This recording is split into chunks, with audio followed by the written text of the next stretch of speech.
وہ اس انداز سے سیکریٹو انداز سے جو ہے شہری کو وہ جو تو اشخاص آرمی کی ایکٹیو سروس پر ہیں یا جو ان سے منسلک ہیں تاکہ جو ہے ڈیفنس اور دفاع کے کاموں میں یا ان کے ڈسپلن کے کاموں میں اس حد تک تو چلے. ملٹری کورٹس کا تصور 1952 کے ایکٹ میں آرمی ایکٹ میں آتا ہے اور 1954 کے رولز میں آتا ہے، لیکن یہ جو 1967 میں 1967 میں 2D یہ 1 اور 2 کو شامل کر دیا گیا، جس میں آفیشیل سیکریسی ایکٹ کو تصور لا کر اور سویلینز یا ان کو بیچ میں ڈالا گیا، اور ایف بی علی کے کیس کی انہوں نے بڑی خوبصورتی کے ساتھ جو ہے وہ ڈسٹنکشن کی کہ ایف بی علی کا ایک تو یہ ہے کہ صرف اس کی جو ہے آرڈیننس کی کانسٹیٹیوشنالٹی کی حد تک وہ اس کو انہوں نے جواز دیا تھا، لیکن نہ تو آئٹم 1 اور نہ ہی 15 جو ہے آرٹیکل تھا جس میں بنیادی حقوق سے وہ ہے، وہ کہتے ہیں اس میں تصادم نہیں ہے. لیکن موجودہ ڈسپنسیشن میں بڑا واضح ڈفرنس ہے. آرٹیکل 175(3) بھی اس میں آیا ہے، اس میں آرٹیکل 175 جو ہے اس میں جو ہے وہ دوسرا 10A بھی آیا ہے جس میں ڈیو پروسیس آف لا اور جسٹس کا کانسیپٹ ہے. یہ پہلے نہ تھا 1962 کے آئین میں، یہ چیزیں یہ شکیں موجود نہ تھیں. تو اس کی جو کسوٹی پر اگر پرکھا جائے تو یہ ملٹری کورٹس جو ہے سویلینز کا ٹرائل نہیں کر سکتی ہیں، اور اس لیے جو شکوں کو غیر آئینی قرار دیا گیا 5 جج صاحبان نے کیا، جس میں آفریدی صاحب نے ایک تھوڑا سا استدلال اگرچہ اپنا دیا ان کی آئینی حیثیت کی حد تک، لیکن باقی چیزوں میں انہوں نے اتفاق کیا کہ سویلینز کا ٹرائل نہیں ہو سکتا ہے. اور جس طریقے سے ان میں سے 16 اشخاص کو جو 300 ایف آئی آر نمبر 96 جس کو بٹا 24 ہے، اس ایف آئی آر میں 300 ملزمان کو جو ہے رکھا گیا تھا، اور اس میں سے صرف 16 کی بندر بانٹ کر کے اٹھا کے وہ فوجی عدالت میں ان کو بھیج دیا گیا. اس میں بھی کوئی ایسی تفریق نہیں کی گئی کہ ان میں سے 16 کو کیسے آپ نے چنا ہے اور کس کسوٹی پر آپ نے یہ ترازو یہ بندر بانٹ کی ہے. سو بڑا واضح طور پر آج جو ہے یہ چیزیں سامنے آئیں کہ جب ہندوستان کا جو ہے ہمسایہ ملک کی یہ اسی کی نظیر دی گئی، کیونکہ 1950 کا ان کا ایکٹ اور ہمارا 1952 کا ایکٹ تقریباً ایک ہی جیسا ملتا جلتا ہے. انہوں نے کوئی ایسی چیز جو ہے 67 والی جو ترمیم تھی جس کی بنیاد پر آج یہ سارا شاخسانہ ہوا ہے، انڈیا میں کوئی ایسی چیز نہیں آئی ہے. اور پھر ان کی ٹرائبونلز یا ان کا جو ملٹری جسٹس سسٹم ہے اس میں ریٹائرڈ سپریم کورٹ کے ججز، ریٹائرڈ ہائی کورٹ کے ججز ٹرائبونل میں رکھے گئے ہیں، اور اس کی بالآخر الٹیمیٹ تشخیص جو ہے وہ سپریم کورٹ میں جو ہے نالش کا پروویژن رکھا گیا ہے. سو ان کی دیکھیں کہ کس حد تک جو ہے انہوں نے تحفظات اپنے شہریوں ہی کے نہیں کیے بلکہ اپنے جو ہے ملٹری پرسنل کے بھی انہوں نے وہی جسٹس سسٹم رکھا جو کہ سویلینز کا ہوتا ہے. سو آج یہ موازنہ جب کیا گیا تو سارے باقی چیزیں بھی سامنے آئیں. تو راجہ صاحب نے کہا کہ دیکھیے یہاں کیا ہو رہا ہے کہ ان کے اپنے خلاف ان کے جو ایف آئی آر درج کی گئی ہے اس میں انہیں ہی دہشت گرد قرار دے کر اور جو ہے یہ شاخسانہ کیا ہے، بیل پر ہیں، ضمانت پر ہیں، اور ہر مرتبہ جو ہے شد و مد سے سرکار جو ہے مخالفت کرتی ہے، اور وہ چاہتے ہیں کہ راجہ سلمان اکرم کو بھی فوجی عدالت میں اس کا ٹرائی کیا جائے کہ یہ بھی جو ہے بغاوت کے زمرہ میں آتا ہے. تو ایسے اگر قوانین ہوتے ہیں، میں خود آج جس میں راجہ صاحب بھی ملزم تھے، جو یہاں کہتے ہیں کہ ہم نے جو ہے شاید پتہ نہیں کیا فسانہ سپریم کورٹ کے باہر کیا، آج عبوری ضمانت ایکسٹینڈ کروا کے 25 تاریخ کے لیے وہ بھی رکھا ہے.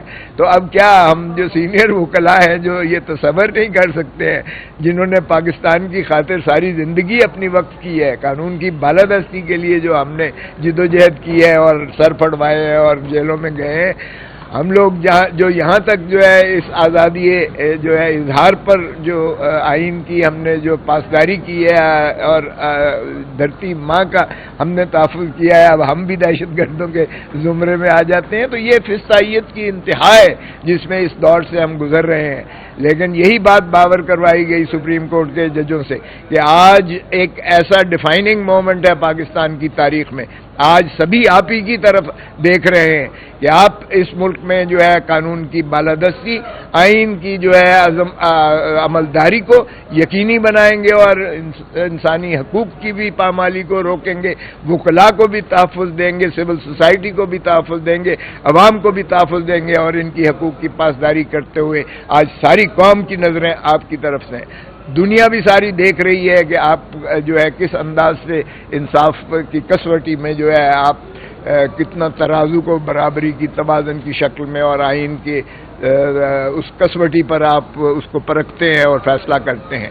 سو آج ہماری جو ہے ابھی جاری ہیں، اس کے بعد جو ہے چودھری جو ہے اعتزاز احسن کی پٹیشن جو تھی تو سب سے پہلے اور دائر کی گئی تھی، لیکن ان کو نیچے کر دیا گیا چونکہ وہ ایک سپریم کورٹ کے جج صاحب کی جو ہے پٹیشن کو اوپر کر دیا گیا۔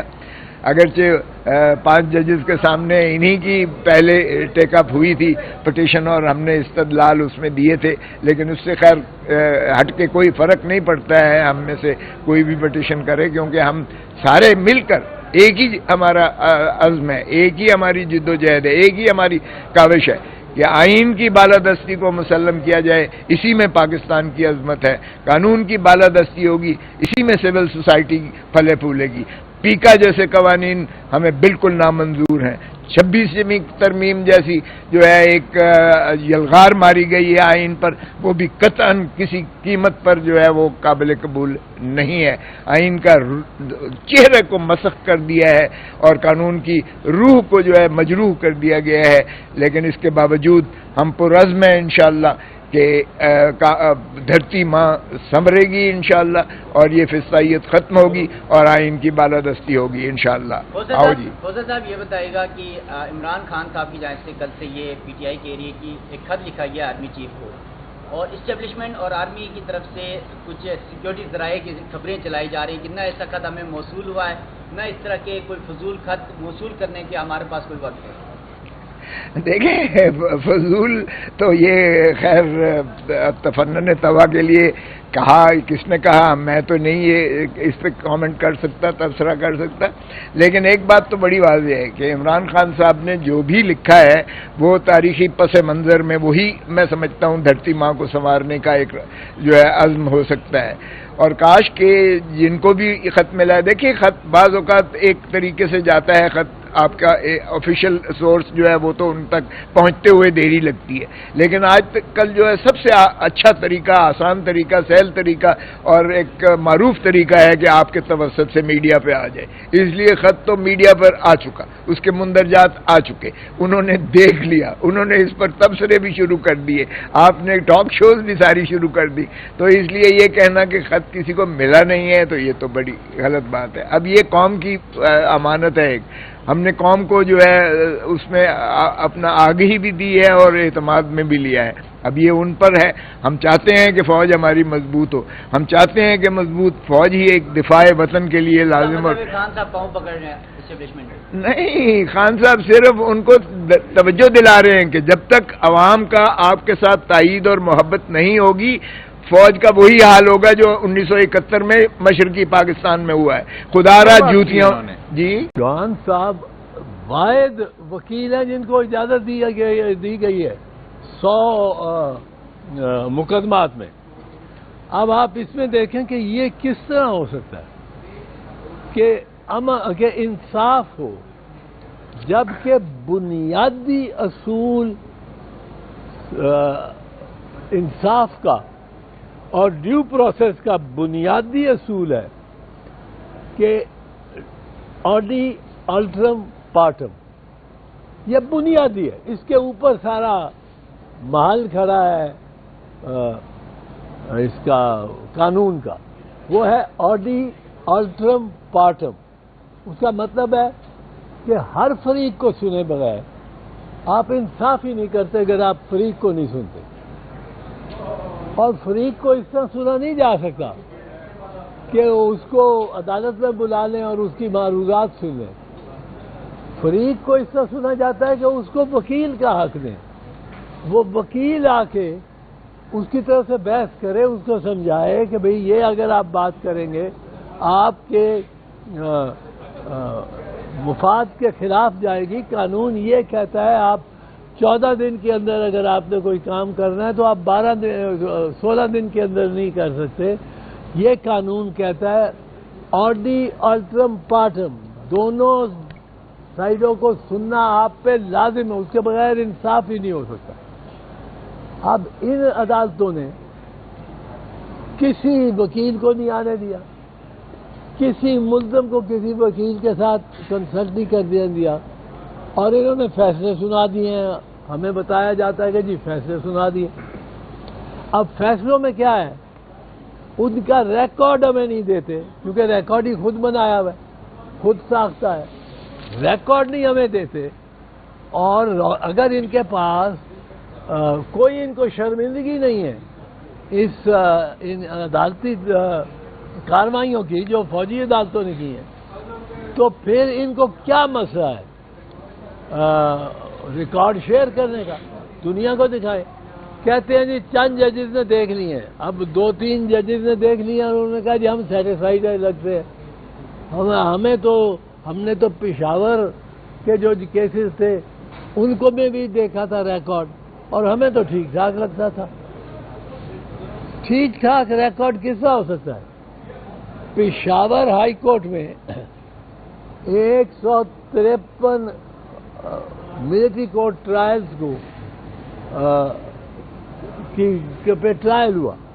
153 فوجی عدالتوں میں ٹرائل ہوئے ملزمان کے خلاف. ملزمان کوئی 250 تھے، ہر کیس میں 2-2 3-3 ہوتے ہیں. اب ان 153 ٹرائل میں 153 ملزمان کو سزا ہوئی. کبھی یہ سن سکتے ہیں آپ کہ 153 ٹرائلوں 153 میں سزا ہو جائے؟ کوئی آدمی وہاں کھڑا ہوتا ہے موقع پہ، کوئی نہیں ہوتا. کوئی کہتا ہے جناب میرا موقع پہ وہ ویڈیو بن گیا، میں تو نہیں تھا، ویڈیو بن گیا. اب آپ اس کو صفائی کا موقع دیں، وہ یہ ثابت کر سکے کہ میں تو کراچی بیٹھا تھا، میں تو یہاں تھا ہی نہیں، یہ میرا ٹکٹ ہے، میں کراچی اس دن گیا ہوں، 4 دن بعد آیا ہوں. اس دوران یہ معاملہ، یہ جھگڑا ہوا ہے، ڈی چوک میں ہوا ہے، کہیں بھی ہوا ہے.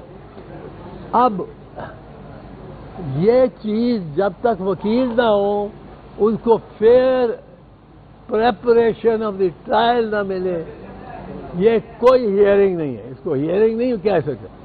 تیسری چیز دیکھیں، اس میں دلچسپ بات یہ ہے کہ گواہ 3 افسروں کے سامنے ہوتے ہیں. وہ لیٹ سے الف بے پہ ہے، ایک کرنل ہے، 2 میجر ہیں، ان کے سامنے ٹرائل پہ ہوتا ہے. اب ان کا کام ہے کہ وہ فیصلہ کریں. انہوں نے کیس سنا ہے، فیصلہ جا کے کمانڈنگ افسر کرتا ہے، جس نے کیس سنا ہی نہیں، وہ فیصلہ کر رہا ہے. تو یہ ہیئرنگ تو نہ ہوئی. جن افسروں نے، جس فوجی عدالت نے کیس سنا ہے، وہ فوجی عدالت اس کیس کا فیصلہ نہیں کر سکتی. وہ ایک فارم ہے، فارم پہ وہ لکھتی ہے اپنی اوپینین، کمانڈنگ افسر کو بھیجتی ہے. جو بریگیڈیئر جس کو پریزائڈ کرتے ہیں جس ٹرائل میں، میں اپنا ووٹ پانا ہے بی بی دے پتر، میرا قرض ہے میرے سے بھی، میں کس طرح پاوا؟ مجھے تو نہ ہی نہیں ہونے. تھی کہتے ہو بی بی تو جا، اتنے اے نشان ہوئے گا تیر تے مور لگ جاتا، بلاول بھٹو مل گئی. اسی طرح عمران خان کا کوئی کہنا ہے، اس کو کہتے ہیں اب بلے نو ووٹ پا. اب بلہ ہے ہی نہیں، بلہ بھائی، بلہ پارٹی کا ووٹ نہیں ہے. پارٹی کا ووٹ اگر ہو پھر درست ہے کہ پارٹی کے جو عہدیدار ہیں، بڑے عہدیدار، یہ کہتے ہیں پی ٹی آئی کو آپ نے الیکشن نہیں کرائے. پارٹی کے 10 بڑے عہدیدار یہ فیصلہ کر دیں کہ ہم نے پارٹی کی الیکشن جو ہے وہ رگ کر لی. وہ پارٹی کی الیکشن کہتے ہیں ہم نے رگ کر لی، اور وہ رگ کر دیتے. وہ 10 بندے، وہ 10 ظالم جو ہے پارٹی کے عہدیدار، وہ رگ کرنے کا جب فیصلہ کر لیتے ہیں تو سزا ان کو ملنی چاہیے کہ 3 کروڑ ووٹر کو ملنی چاہیے جس کو آپ ڈس اینفرینچائز کر سکتے. اتنے غلط فیصلے کیے ان سپریم کورٹ نے. ایک صحیح فیصلہ ہوا، وہ فیصلہ ہوا ہے جو اعجاز الاحسن کے بینچ نے 5 ججز نے کیا ہے کہ ملٹری کورٹس پاکستان میں نہیں لگتے.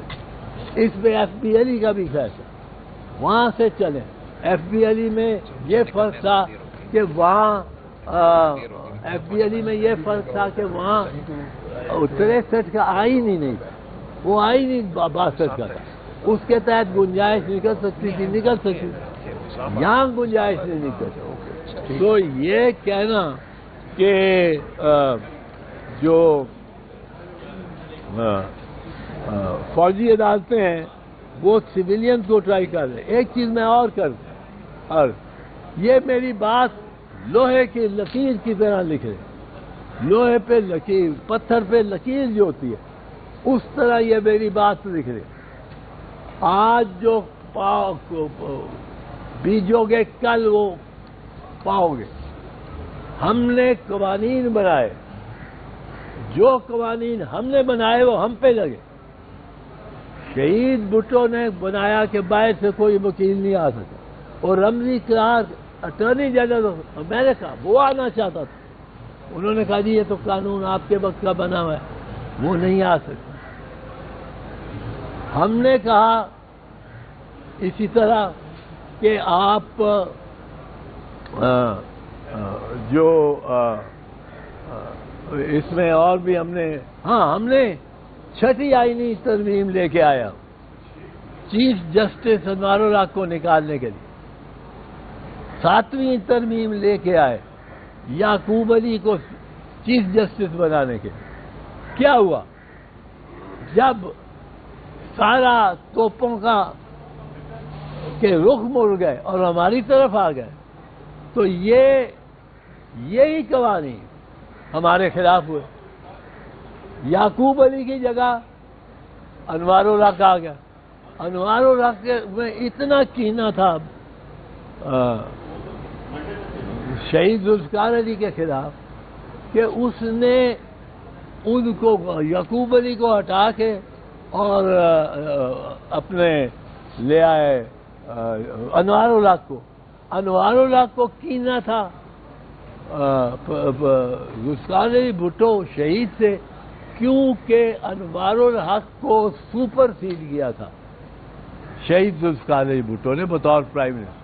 اور ہم سمجھتے تھے یہ ہمارا حق ہے، ہمارا حق ہے، ہم ججز کو کدھر بٹھائیں. یہ کیا بات کی آپ نے؟ کس طرح آپ نے کہا پاؤں پکڑ رہے ہیں؟ ایک شخص 2 سال سے جیل میں بیٹھا ہوا ہے، ڈٹ کے بیٹھا ہوا ہے. وہ کہہ رہے ہیں میں پاکستان کی جنگ لڑ رہا ہوں. وہ کہہ رہے ہیں مجھے کوئی آسائش نہیں چاہیے، مجھے کوئی رعایت نہیں چاہیے، میں آخری شخص ہوں گا جو اس جیل سے باہر نکلے گا. وہ کہہ رہے ہیں ہوش کے ناخن لو، پاکستان کو ایک شخص کو بند رکھنے کے لیے تباہ نہ کرو، اداروں کو تباہ نہ کرو. آپ کہہ رہے ہیں پاؤں پکڑ رہے ہیں. وہ آنکھیں دکھا رہے ہیں، وہ کہہ رہے ہیں میں کھڑا ہوں یہاں پاکستان کی آواز بن کر، میرے سے بات کرو، مجھے تم بند نہیں رکھ سکتے، تم پاکستان کی عوام کی آواز کو سلب نہیں کر سکتے. یہ وہ کہہ رہے ہیں. شہید صاحب جی میں یہ عرض کرنا چاہتا ہوں